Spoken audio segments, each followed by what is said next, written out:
9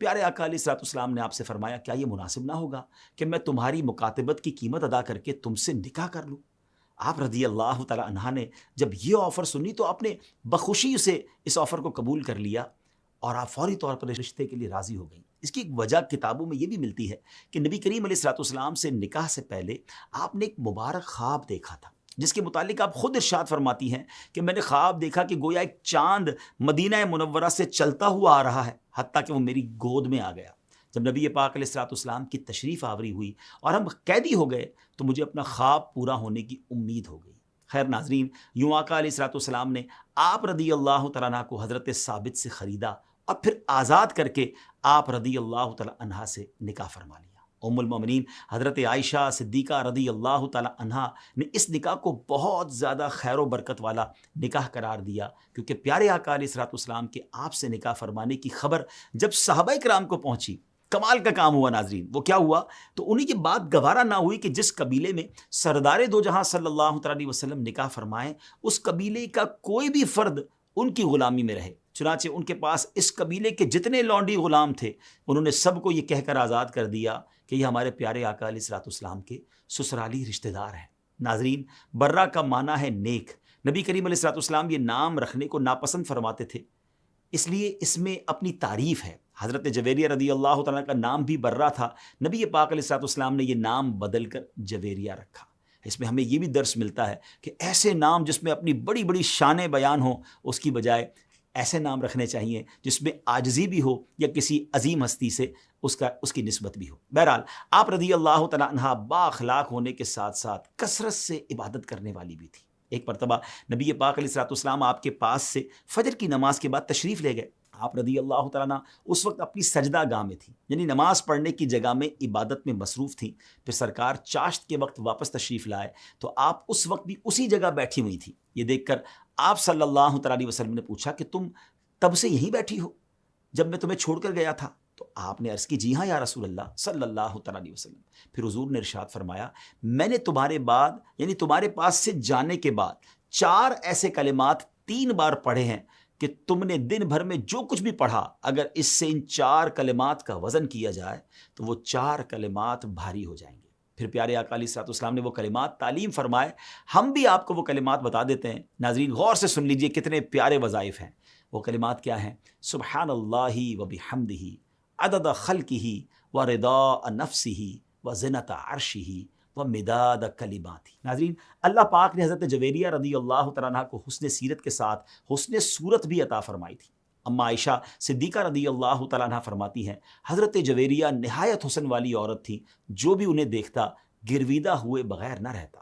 پیارے آقا علیہ الصلوۃ والسلام کے ظاہری پردہ فرمانے کے کم و بیش 40 سال تک آپ حیات رہیں۔ ربیع الاول 50 ہجری میں آپ نے وصال فرمایا۔ وصال کے وقت آپ کی عمر 65 برس تھی۔ دوسری ام المومنین ہیں حضرت سیدتنا ام حبیبہ رضی اللہ تعالیٰ عنہ۔ آپ کا اصل نام رملہ تھا۔ آپ حضرت امیر معاویہ رضی اللہ تعالیٰ عنہ کی بہن اور حضرت ابو سفیان رضی اللہ تعالیٰ عنہ کی صاحبزادی ہیں۔ آپ رضی اللہ تعالیٰ عنہ اسلام کے ابتدائی دنوں میں ہی ایمان لے آئی تھیں۔ آپ نے حبشہ کی طرف ہجرت بھی فرمائی۔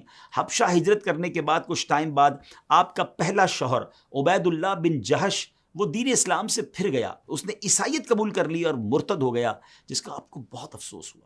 اسلام قبول کرنے کی وجہ سے والدین کا ساتھ تو پہلے ہی چھوٹ گیا تھا، اب شوہر کا ساتھ بھی ختم ہو گیا۔ آپ پردیس میں موجود تھیں اور بالکل تنہا ہو چکی تھی، اس وجہ سے آپ کی زندگی بہت مشقت میں گزر رہی تھی۔ آپ فرماتی ہیں کہ ایک مرتبہ میں نے ایک خواب دیکھا کہ ایک شخص نے مجھے یا ام المومنین کہا ہے، تو میں نے خواب کی تعبیر مراد لی کہ رسول پاک علیہ الصلوۃ والسلام مجھ سے نکاح فرمائیں گے۔ ناظرین آپ رضی اللہ تعالی عنہ نے جو تعبیر مراد لی وہ سچ ثابت ہوئی۔ اس طرح کہ جب پیارے آقا علیہ الصلوۃ والسلام کو آپ کے بارے میں پتہ چلا کہ پہلے شوہر سے علیحدگی کے بعد آپ نہایت مشقت کی زندگی بسر کر رہی ہیں، تو آپ نے حضرت عمر بن امیہ رضی اللہ تعالیٰ عنہ کو بادشاہ حبشہ شاہ نجاشی رضی اللہ تعالیٰ عنہ کے پاس بھیجا کہ ام حبیبہ کو رسول اکرم علیہ الصلوۃ والسلام کے نکاح کا پیغام دیں۔ شاہ نجاشی نے اپنی کنیز ابرہہ کے ذریعے آپ صلی اللہ تعالیٰ علیہ وسلم کا پیغام نکاح حضرت ام حبیبہ رضی اللہ تعالیٰ عنہ کے پاس بھیجا۔ تکلیفوں سے بھری زندگی میں جب آپ نے اپنے لیے اتنی بڑی خوشخبری سنی تو آپ نے ابرہہ کو انعام کے طور پر اپنا زیور اتار کر دے دیا۔ پھر آپ رضی اللہ تعالیٰ عنہ نے حضرت خالد بن سعید کو اپنا وکیل بنایا، شاہ نجاشی نے خطبہ پڑھا اور اپنے پاس سے 400 دینار حق مہر ادا کیا۔ وہ تمام مسلمان جو حبشہ میں اس وقت موجود تھے وہ سب نکاح کی اس محفل میں شریک ہوئے۔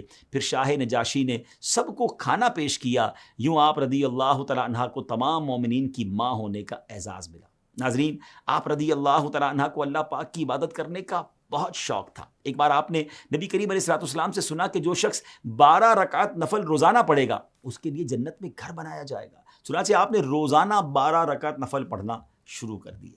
چلیں، ہمیں بھی یہ پتہ چل گیا ہے، ہم بھی کوشش کریں کہ نوافل پڑھتے رہا کریں، پہلے فرائض پڑھیں، سنتیں پابندی سے پڑھیں اور نوافل کا شوق بھی پیدا کریں۔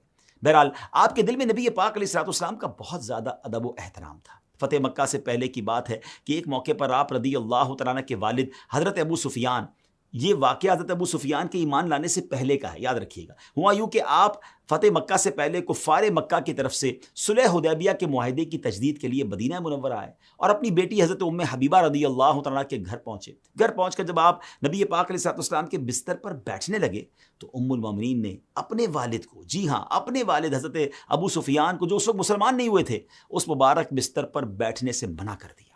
اس پر ابو سفیان نے کہا کہ بیٹی پتہ نہیں کہ تم نے اس بستر کو مجھ سے بچایا ہے یا مجھے اس بستر سے بچایا ہے۔ اس پر آپ رضی اللہ تعالیٰ عنہ نے عشق مصطفیٰ سے بھرپور بڑا ہی شاندار جواب دیا۔ آپ نے اپنے والد سے فرمایا یہ اللہ کے پاک رسول کا مبارک بستر ہے اور آپ ناپاک مشرک ہیں، اس لیے میں نے اس پاکیزہ بستر پر آپ کا بیٹھنا گوارا نہ کیا۔ ناظرین، یہ ادب رسول ہے جو تمام رشتوں سے بالا تر ہے۔ ایک قول کے مطابق 44 ہجری میں مدینہ منورہ میں آپ رضی اللہ تعالیٰ عنہ کی وفات ہوئی اور جنت البقیع میں دیگر ازواج مطہرات کے پاس ہی آپ رضی اللہ تعالیٰ عنہ کو دفن کیا گیا۔ وہ خوش نصیب خواتین جن سے پیارے آقا علیہ الصلوۃ والسلام نے نکاح کر کے انہیں اپنے اہل بیت میں شامل کیا، ان خوش نصیبوں میں ایک ام المومنین حضرت صفیہ رضی اللہ تعالیٰ عنہا بھی ہیں۔ آپ یہودیوں کے قبیلے بنو نزیر کے سردار حیی بن اخطب کی بیٹی تھیں اور آپ بنی اسرائیل میں سے حضرت ہارون علیہ الصلوۃ والسلام کی اولاد میں سے ہیں۔ سن 7 ہجری میں فتح خیبر کے موقع پر آپ نے اسلام قبول کیا۔ آپ کے اسلام قبول کرنے کے بعد غزوہ خیبر سے واپسی کے سفر میں جب سواری کے لیے اونٹ قریب لایا گیا تو رسول خدا علیہ الصلوۃ والسلام نے آپ رضی اللہ تعالیٰ عنہ کو اپنے کپڑے سے پردہ کرایا اور اپنے زانوئے مبارک یعنی مبارک ران کو قریب کیا تاکہ آپ اس پر پاؤں رکھ کر اونٹ پر سوار ہو جائیں، لیکن آپ نے رسول پاک علیہ الصلوۃ والسلام کی تعظیم کے پیش نظر زانوئے مبارک پر پاؤں نہیں رکھا بلکہ گھٹنا رکھ کر سوار ہوئیں۔ یہ ادب رسول تھا جس کا آپ نے خیال رکھا۔ ناظرین، آپ رضی اللہ تعالیٰ عنہ بہت عقل مند اور بردبار خاتون تھیں۔ تقوی و پرہیزگاری، عبادت و ریاضت اور صدقہ و خیرات کرنے میں آپ عظیم مقام رکھتی تھی۔ ایک مرتبہ آپ رضی اللہ تعالیٰ عنہ کی کسی کنیز نے حضرت عمر فاروق سے آپ کی غلط شکایت کر دی۔ بعد میں آپ کو جب پتہ چلا تو آپ نے اس سے پوچھا تمہیں میری جھوٹی شکایت لگانے پر کس نے ابھارا تھا؟ وہ کنیز نے سچ بتایا، کہتی ہے مجھے شیطان نے ابھارا تھا۔ یہ سن کر آپ رضی اللہ تعالیٰ عنہ نے اس سے بدلہ نہ لیا بلکہ اسے آزاد کر دیا۔ سن 50 ہجری میں حضرت امیر معاویہ کے دور حکومت میں رمضان مبارک کے بابرکت مہینے میں آپ نے وصال فرمایا اور وصال کے وقت آپ کی عمر مبارک 60 سال تھی۔ پیارے آقا علیہ الصلوۃ والسلام کے اہل بیت میں سے اب تک ہم 10 امہات المومنین کے فضائل سن چکے ہیں۔ اب 11ویں ام المومنین حضرت میمونہ رضی اللہ تعالیٰ عنہا ہے۔ ناظرین، آپ کا نام بھی پہلے برہ تھا، پیارے آقا علیہ الصلوۃ والسلام نے تبدیل فرما کر میمونہ رکھا جس کا مطلب ہے مبارک۔ سن 7 ہجری ذوالقعدہ کے مہینے میں جب پیارے آقا علیہ الصلوۃ والسلام عمرے کی قضا کی ادائیگی کے لیے مکہ مکرمہ تشریف لائے تو اس موقع پر آپ کے چچا جان حضرت عباس رضی اللہ تعالیٰ عنہ کی درخواست پر پیارے آقا علیہ الصلوۃ والسلام نے آپ کو نکاح کا پیغام بھیجا۔ جب آپ کو پیارے آقا کی طرف سے پیغام نکاح ملا تو اس وقت آپ اونٹ پر سوار تھی۔ جیسے ہی آپ نے خوشخبری سنی تو فرمایا اونٹ اور جو اس پر ہے اللہ اور اس کے رسول کے لیے ہے۔ اللہ اکبر۔ ناظرین، عشق رسول، علم و حکمت، تقوی و پرہیزگاری اور شریعت کی پاسداری ام المومنین حضرت میمونہ رضی اللہ تعالیٰ عنہا کی مبارک سیرت کے نمایاں خوبیاں ہیں۔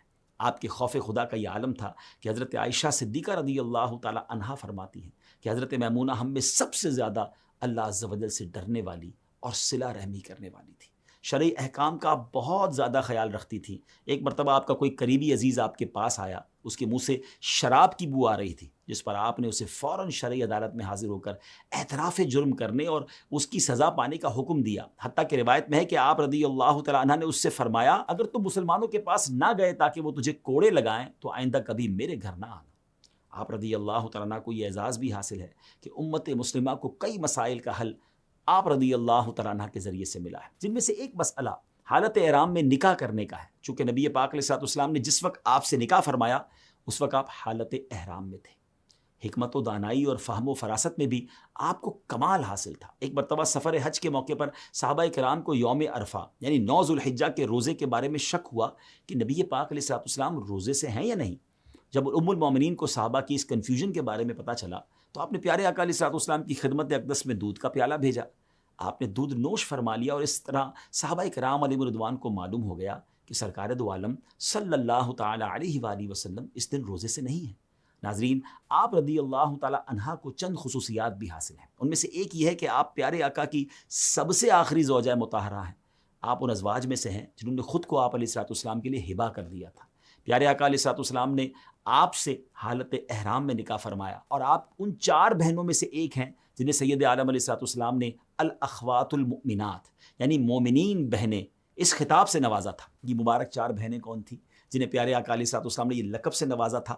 ام المومنین حضرت میمونہ، ام فضل حضرت لبابہ بنت حارث، حضرت سلمہ بنت امیس اور حضرت اسماء بنت امیس رضی اللہ تعالی عنہم. ناظرین، آپ کو یہ خصوصیت بھی حاصل ہے کہ سرکار دو عالم علیہ الصلوۃ والسلام نے مقام صرف میں آپ رضی اللہ تعالی عنہ سے نکاح فرمایا، اسی مقام پر رسم عروسی ادا فرمائی، پھر اسی مقام پر آپ کا انتقال ہوا اور اسی مقام پر آپ کی مبارک تربت یعنی قبر بنی. اللہ اکبر. آپ نے 51 ہجری میں انتقال فرمایا. جب مرض وفات نے شدت اختیار کی تو آپ نے فرمایا کہ مجھے مکے سے باہر لے جاؤ، کیونکہ نبی پاک علیہ الصلوۃ والسلام نے مجھے بتایا تھا کہ میرا انتقال مکے میں نہیں ہوگا. چنانچہ آپ رضی اللہ تعالیٰ عنہ کو مکہ شریف سے باہر مقام صرف میں اس درخت کے پاس لایا گیا جہاں آپ نکاح کے بعد رخصت ہو کر آئی تھیں، تو اسی مقام پر پہنچ کر آپ کا انتقال ہو گیا. آپ کا مزار مبارک بھی اسی مقام پر واقع ہے. جی ہاں، سبحان اللہ.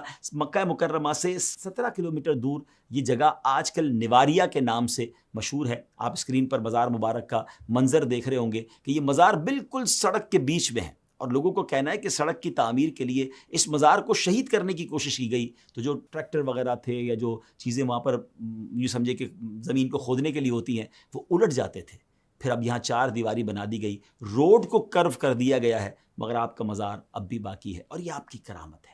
اسی کے ساتھ ناظرین، ہمارے پیارے آقا علیہ الصلوۃ والسلام کے اہل بیت سے آج امہات المومنین کا ٹاپک ہمارا کمپلیٹ ہوا. اگر جنہوں نے اب تک ہماری پچھلی ایپیسوڈز نہیں دیکھیں تو ٹوٹل پچھلی ایپیسوڈز دیکھیں تو تمام امہات المومنین کا ذکر خیر آپ سن لیں گے. انشاءاللہ اگلے ایپیسوڈ میں اگلی قسطوں میں ہم نبی پاک علیہ الصلوۃ والسلام کی مبارک اولاد کے بارے میں سنیں گے. پنجتن پاک کی عظیم ہستیوں کا ذکر ہوگا اور بہت کچھ سیکھنے کو ملے گا. ہمیشہ کی طرح اپنے اس پروگرام کو اینڈ کرنے سے پہلے نبی پاک علیہ الصلوۃ والسلام کے اہل بیت میں سے کسی عظیم ہستی کا کوئی زبردست کال سنتے ہیں. امام جواد رحمۃ اللہ تعالی کا حکمت بھرا فرمان سنیے. آپ فرماتے ہیں، جب کسی پر اللہ تعالیٰ کی نعمتیں زیادہ ہو جائیں تو اس کی طرف لوگوں کی حاجات زیادہ ہو جاتی ہیں. جو شخص یہ مشقتیں برداشت نہ کرے وہ نعمتوں کے زوال کا آغاز کرتا ہے. بڑی گہری بات ہے ناظرین. اور ایسا ہوتا ہے کہ جب آپ پر نعمتیں بڑھتی ہیں نا، مال بڑھتا ہے، عزت بڑھتی ہے، مقام بڑھتا ہے، تو لوگ بھی فالو کرتے ہیں، لوگ آتے ہیں اپنی مشکلات لے کر. تو اب اللہ نے اگر مقام دیا ہے، مال دیا ہے، تو اپنی استطاعت کے مطابق لوگوں کی مدد کرنی چاہیے. ورنہ یہ جملہ کیسا ہے کہ پھر وہ نعمتوں کے زوال کا آغاز کرتا ہے. وہ بندے نعمتیں بڑھتی جائیں اور میں کسی کو کچھ نہ دوں، کوئی ہیلپ نہ کروں، تو پھر غور کر لے کہ کیا پتہ جو مجھے مل رہا ہے وہ کسی کی دعاؤں کے سبب یا کسی کی مدد کے لیے مل رہا ہے. اللہ کرے کہ یہ بات ہمیں سمجھ آ جائے اور ہم اپنے مسلمان بھائیوں کی مدد کرنے والے بنے. اللہ کریم ہم سب کو اہل بیت کی سچی غلامی نصیب فرمائے. اپنی دعاؤں میں یاد رکھیے گا. اگلے پروگرام میں پھر ملاقات ہوگی. السلام علیکم ورحمۃ اللہ وبرکاتہ.